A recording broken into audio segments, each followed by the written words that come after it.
येणारी 2024 ची विधानसभा ठामपणाने लढणार आहे।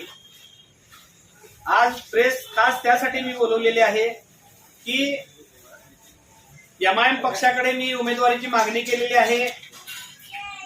येणाऱ्या काळामध्ये महाराष्ट्रामध्ये तिसरी आघाडी तयार होण्याच्या मनोजदादा जरांगे पाटील असतील, बच्चू कडू असतील, राजू शेट्टी साहेब असतील किंवा एमआयएम असेल, त्या दृष्टिकोनातनं वरच्या लेवलला ज्या बैठका सुरू आहेत त्या दृष्टिकोनातनं काय निर्णय होईल तो त्या वेळेला आपल्याला निर्णय घ्यावा लागेल।